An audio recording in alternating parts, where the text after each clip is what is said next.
Welcome to this series of ECO 403 short lectures. ये ECO 403 की short lecture series की video है। Complete series इस चैनल के ऊपर अपलोड की जा रही है और आज की वीडियो के अंदर आपको लेक्चर नंबर 4 करवाया जा रहा है।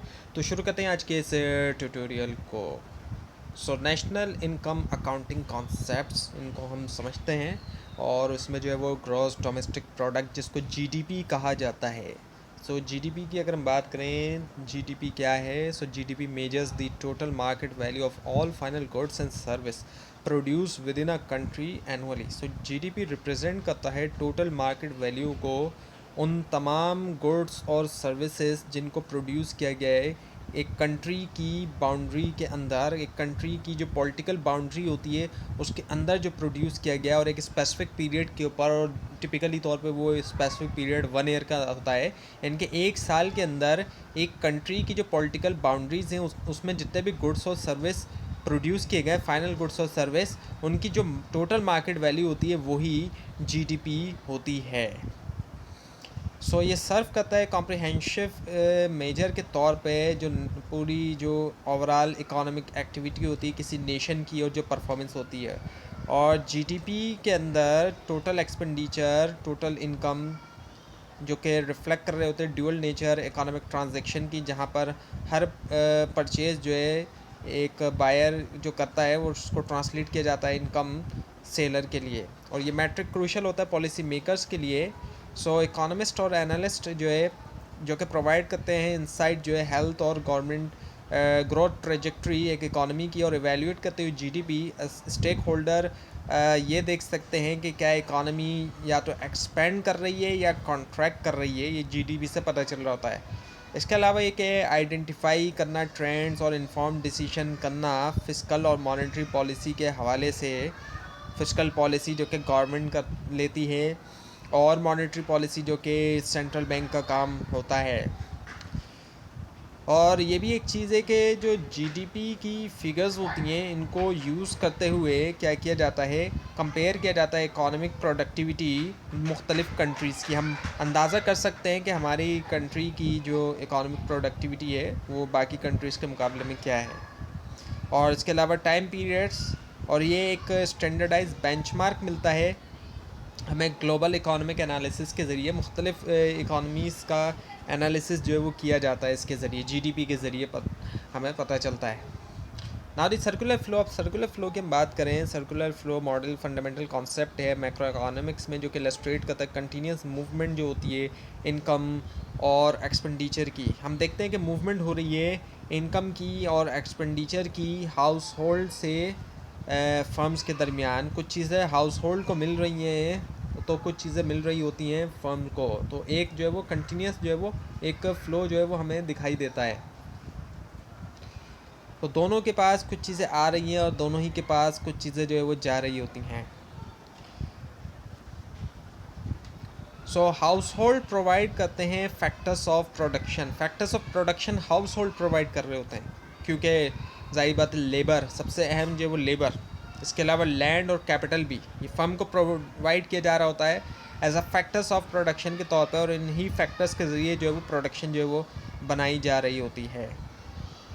और इनकम जनरेशन, अब फर्म क्या कर रही है, फर्म पे कर रही होती है हाउस होल्ड को रिसोर्सेज के लिए, और वो जनरेट करती है इनकम जो कि फ्यूल करती है कंजम्पशंस को।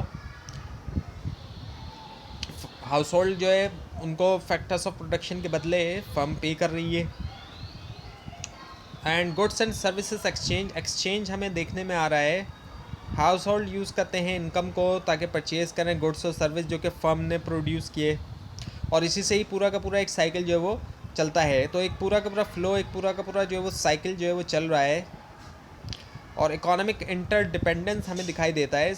ये जो मॉडल है शो करता है इकोनॉमिक इंटरडिपेंडेंस सेक्टर्स के दरमियान, और जो बैलेंस नीडेड है ग्रोथ के लिए। यानी कि आप देख सकते हैं कि हाउस होल्ड और जो फर्म्स हैं ये दोनों एक दूसरे पर डिपेंड है, दोनों कुछ ना कुछ एक दूसरे को प्रोवाइड कर रहे हैं और बदले में दोनों ही को कुछ ना कुछ मिल रहा है। तो एक इंटरडिपेंडेंस है इनके दरमियान, और बैलेंस ज़रूरी है ताकि ग्रोथ हासिल की जा सके।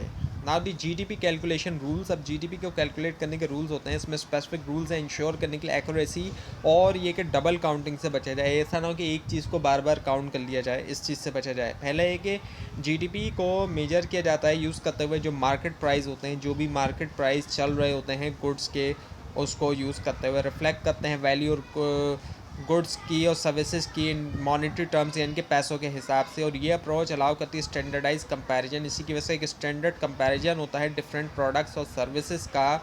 और दूसरी चीज़ ये भी है कि गुड्स और इंटरमीडिएट यूज्ड गुड्स यूज्ड और इंटरमीडिएट जो गुड्स होते हैं जो कि पुराने हैं, जो इस्तेमाल हो चुके हैं, और इंटरमीडिएट गुड्स हैं जो कि अभी पूरी तरह बन के तैयार नहीं हुए, उनको निकाल दिया जाता है। इसलिए निकाल दिया जाता है ताकि डबल काउंटिंग से बचा जाए।